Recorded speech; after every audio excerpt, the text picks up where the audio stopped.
All right, Mopar people, it's another lovely day of building a 508 stroker. We need some clearance.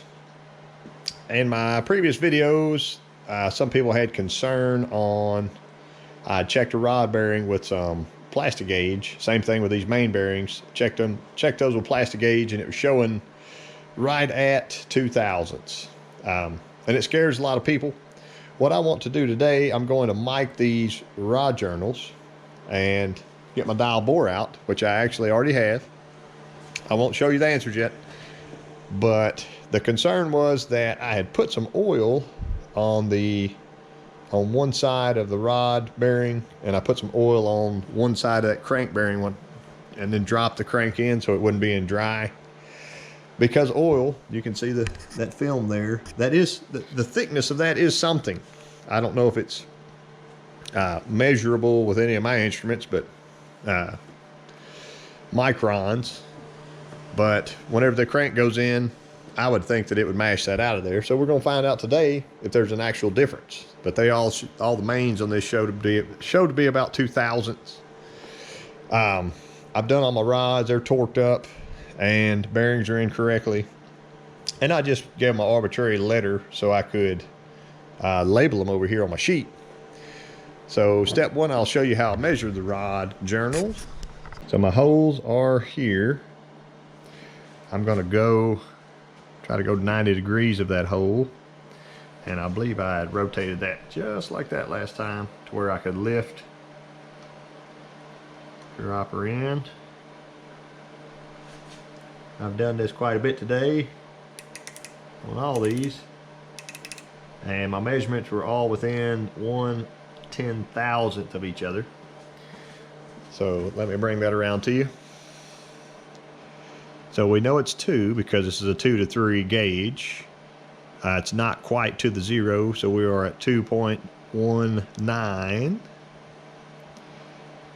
And then we add our other number. Wouldn't be all the way to there. And the 5 line is lining up, so I got 2.1995, and they call this 2.200, so it could be an error in my measurement, all that. But what I'm going to do is lock that now. So on those measurements, they were all, here's what I got, 1 through 8. I had a couple that were 4s.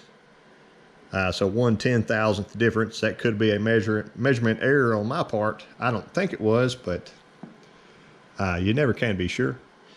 So I'm going to set up my dial bore now, and I have it partially set up here. So if I drop this, give it a little bit of that into there, see that I am right on the 0. Get it there. Okay, there we go. So I get that onto my 0, and I can bring a rod over to you. I like to start this end in first since it has a spring, just like that. And I didn't do this standing up, but I will now because here's where my camera is. There we go. And I'm going to rock that down to the tightest number. So you see there, each mark is worth, so 1/2 thousandth rather. And I can get that one to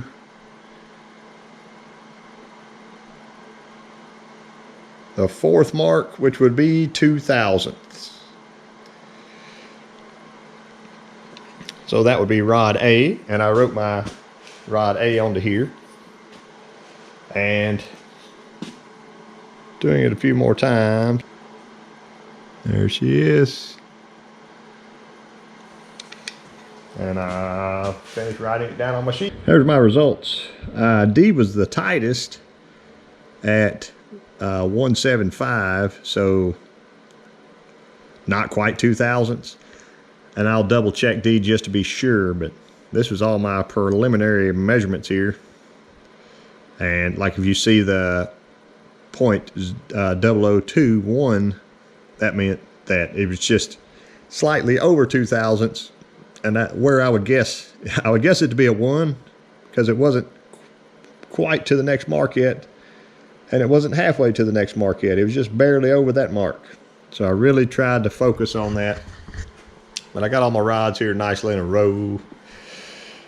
What I'm going to do next is pop my crank out and set it aside. Probably go ahead and bag it.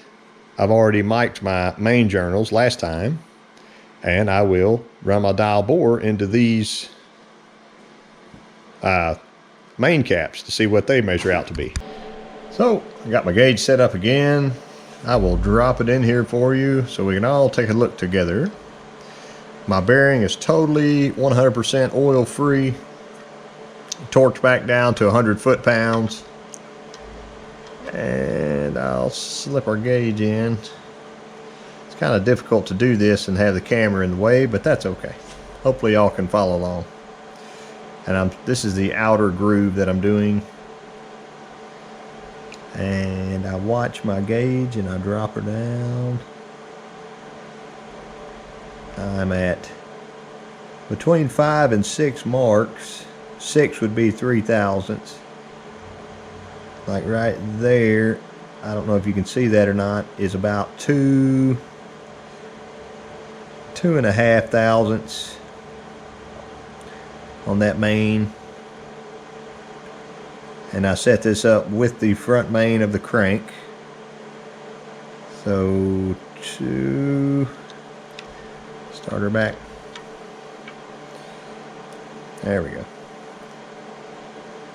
Coming down.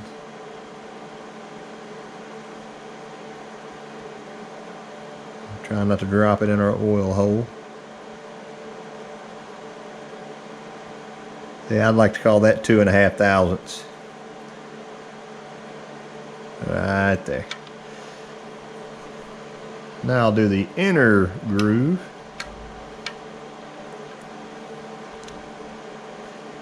There we are. And I'm watching.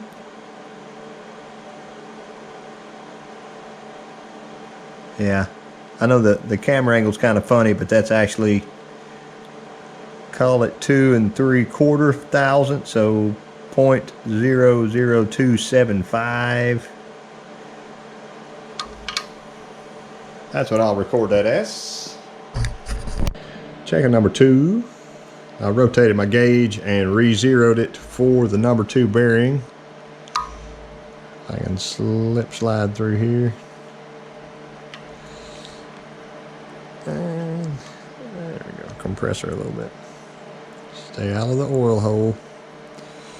It'll give you a funny reading when you drop in it. Okay.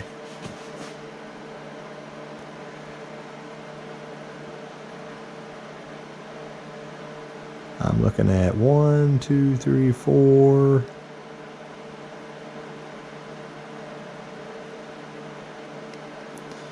Just under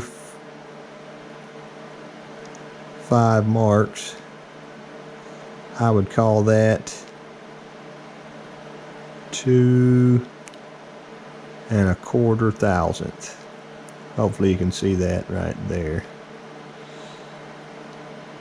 Maybe a glare to it. So we are above the 4th mark.